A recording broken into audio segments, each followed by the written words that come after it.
తెలంగాణలో hybrid annuity mode విధానంలో చేపట్టబోయే రోడ్ల పనులకు ఎట్టకేలకు గ్రీన్ సిగ్నల్ పడింది. నల్గొండ జిల్లా కనగల్ మండలంలో హ్యామ్ పనులకు మంత్రి కోమటిరెడ్డి వెంకటరెడ్డితో కలిసి ముఖ్యమంత్రి రేవంత్ రెడ్డి ఇవాళ శంకుస్థాపన చేయనున్నారు.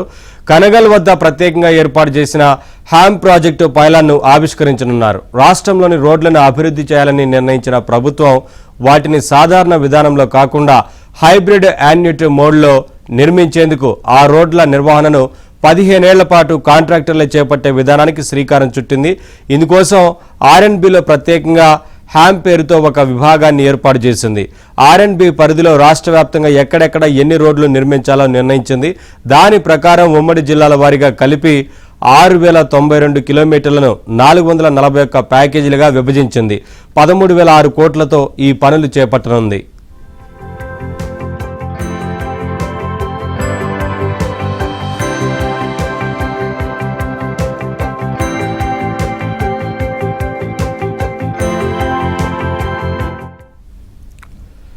ప్యాకేజీల వారీగా ఈ పనులను చేపట్టేందుకు సీఎం రేవంత్ రెడ్డి వాళ్ళ శంకుస్థాపన చేయనున్నారు. ఇందుకోసం డిప్యూటీ సీఎం బట్టి విక్రమార్క, మంత్రులు ఉత్తమ్ కుమార్ రెడ్డి, కోమటిరెడ్డి వెంకటరెడ్డి, అడ్లూరి లక్ష్మణ్తో ఇటు కలిసి ముఖ్యమంత్రి ప్రత్యేక హెలికాప్టర్లో ఇవాళ మధ్యాహ్నం కనగల్కు చేరుకోనున్నారు. పైలాన్ను ఆవిష్కరించిన అనంతరం నల్గొండ పట్టణంలోని ఎన్జీ కాలేజీ గ్రౌండ్స్లో ఏర్పాటు చేసిన బహిరంగ సభలో సీఎం పాల్గొనున్నారు.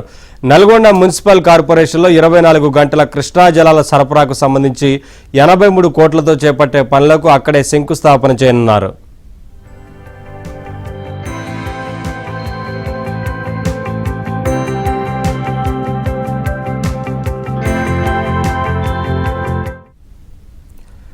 హ్యామ్ విధానంలో పనులు చేపట్టాలని ప్రభుత్వం నిర్ణయించి గతేడాది జూన్లో అందుకు అనుమతులు మంజూరు చేసింది. కానీ సాంకేతికంగా తలెత్తిన పలు ఇబ్బందులతో ఈ పనులు ఒక పట్టాన ముందుకు సాగలేదు. పనుల నిర్వహణకు కాంట్రాక్టర్లు వేసిన టెండర్లలో అధిక ధరలు ఉండటం రాజకీయంగా కొంత దుమారం రేపింది. తాము నిర్మించిన రోడ్లకు చెల్లించే నిధుల విషయంలో సాంకేతిక ఇబ్బందులున్నాయని కాంట్రాక్టర్లు పనులు చేపట్టేందుకు వెనకడుగు వేశారు. దీంతో ఏడాది కాలంగా ఈ పనుల వ్యవహారం ఒక అడుగు ముందుకు 10 అడుగులు వెనక్కి అన్నట్లు మారింది.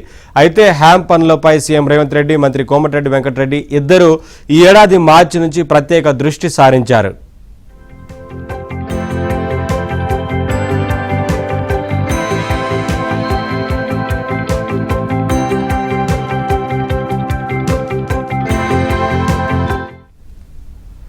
టెండర్లలో వచ్చిన అధిక ధరల విషయంతో పాటు కాంట్రాక్టర్లు లేవనెత్తిన పేమెంట్ల విషయంలోనూ అధికారులతో మాట్లాడి ఆ 2 సమస్యలను పరిష్కరించారు. అంతేకాకుండా కాంట్రాక్టర్లకు ఆర్బీఐ నుంచి గ్యారంటీలు ఇప్పించేలా ఆర్థిక శాఖతో ఏర్పాటు చేయించారు. ఫలితంగా మొదట పిలిచిన టెండర్లలో వచ్చిన అధిక ధరలు తగ్గడంతో పాటు నిబంధనల ప్రకారం 5% లోపే టెండర్ కొటేషన్లు వచ్చాయి. దాంతో పనుల నిర్వహణకు మార్గం సుగమమైంది.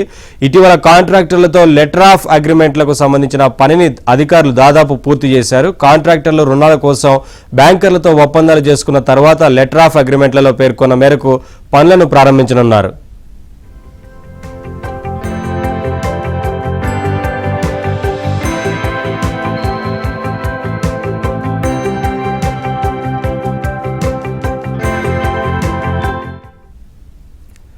లెటర్ ఆఫ్ అగ్రిమెంట్లో బ్యాంకుల్లో రుణాల దశలు త్వరలోనే పూర్తిగానున్నట్లు తెలుస్తోంది. తెలంగాణ ప్రభుత్వం ఖరారు చేసిన మేరకు హ్యామ్ పనులు పూర్తయితే మండల కేంద్రాల నుంచి జిల్లాలకు, జిల్లా నుంచి రాష్ట్ర రహదారుల అనుసంధానం పూర్తిగానుంది. అలాగే రవాణా రంగం మరింత బలోపేతమవుతుందని ఆర్ఎన్బి అధికారులు పేర్కొంటున్నారు.